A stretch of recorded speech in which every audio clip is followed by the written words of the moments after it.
Hi, Ed here from keywordspeopleuse.com, and I've got an exclusive time-limited offer for you. If you book a product demo with Keywords People Use, I'll give you a free 7-day trial of our standard plan, which allows you access to our new content optimization tool. This tool hooks into your Google Search Console data so we can find all the keywords you're ranking for and what pages are ranking.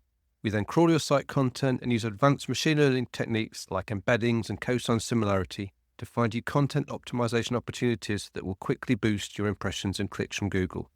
This new feature in Keywords People Use is already showing results for people using it. Don't miss out on the opportunity of a 7-day free trial.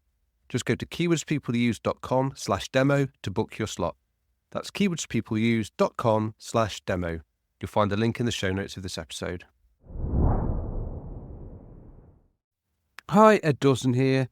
And as I'm a bit busy at the moment and need a break, welcome to another one of my Best of SEO is Not That Hard podcasts. These are the episodes from the back catalogue that I think have the greatest hits and ones that are still relevant and provide great value for you. So without further ado, let's get into the episode. Hello and welcome to SEO is Not That Hard. I'm your host, Ed Dawson, the founder of keywordspeopleuse.com, the place to find and organise the questions people ask online. I'm an SEO, developer, affiliate marketer and entrepreneur. I've been building and monetizing websites for over 20 years, and I've bought and sold a few along the way. I'm here to share with you the SEO knowledge, hints and tips I've built up over the years. Hello and welcome to episode 100 of SEO is Not That Hard. Before I get into the main topic, I just wanted to say I am just so pleased to have reached 100 episodes.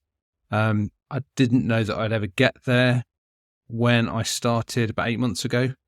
So to have gone from, with my first podcast, which I'm sure if any of you have gone back and listened to, it's probably terrible compared to how I'm doing now. And that's not to sound perfect. I know I've still got lots to improve on, and that's what I aim to do with the next 100 or more episodes is to try and keep improving. But I'm so pleased to have got here. Just a few facts. I mean, I've now been listened to in over 84 countries, which is amazing. Getting hundreds of listeners a week, sometimes more. And, so many thousands of episodes have been downloaded. And it's just been fantastic, the feedback I've got from people. It's great to hear from people. I've met so many people that if I hadn't done this, I never would have done so. It's been all of you who I've met or I've heard from or exchanged emails with. Thank you very much. Love to have met you. And I just, hope to meet so many more people doing this. So, a bit of a milestone, but I'm not going to make a whole episode about it like some people do, because I'm more about, I want to provide value here. I want every episode to have value. That's my aim, and I'm going to keep it up as long as I can. So let's get on to today's subject, and that is improving by removing.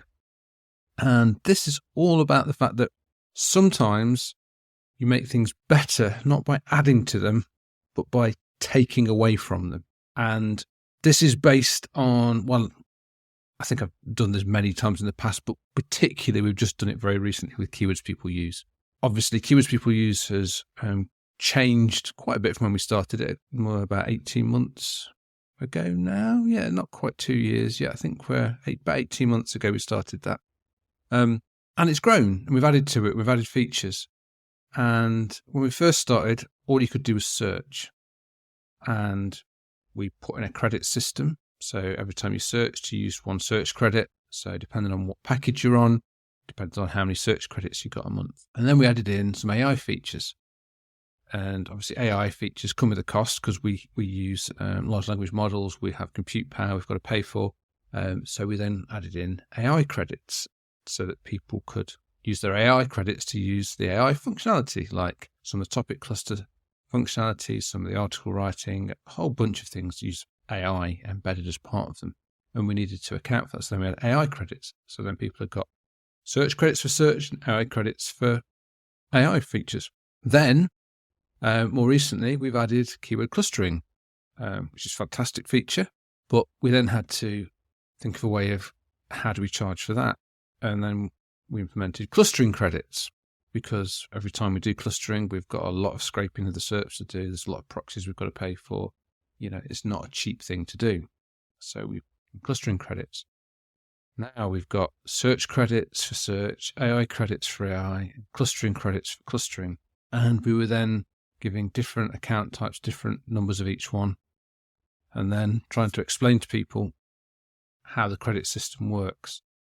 And with 2 credits, it was bad enough. And with 3, it's starting to get really confusing with people how we explain different actions and what it's going to cost in terms of credits. And also the fact that some people were using more of one type of features than another. So someone might be doing more search, whereas some other people are doing more clustering. So they might use up all of one type of credit and still have other credits left available. And it got to me when trying to explain to people that I realized it wasn't their fault they weren't getting this. It was confusing. We were confusing people with all the different types of credits. It was hard to explain to them about what credit they'd use for what type of action. And if they were going to do a whole workflow through doing various different things, how they're going to use different types of credits all the way through. And it was just becoming suboptimal and hard to explain. And when you know something is hard to explain and you can see people not understanding what you're trying to get across to them, not because they've got a problem understanding, we've got a problem explaining it. We've made it too complicated.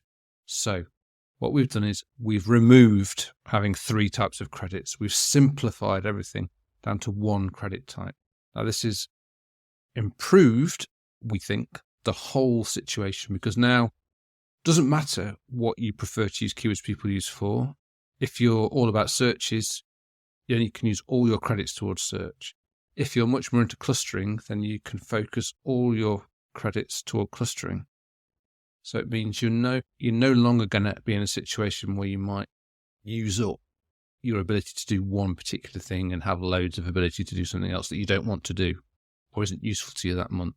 So this is hopefully now far easier to explain to people what they can do with each package type, what they'll be able to do, how their credits will be used for them.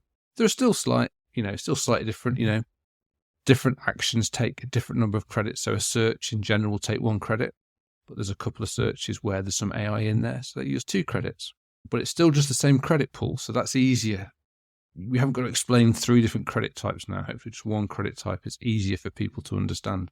So by removing complexity, we've improved the product, or at least we'd like to think so. Time will tell. We only launched this just the other day, so it's quite new. And you may not even have noticed it yet if you're a user of the product. But if you have a product of your own or a website of your own, is there something you can remove to actually improve the product for your customers, for your users?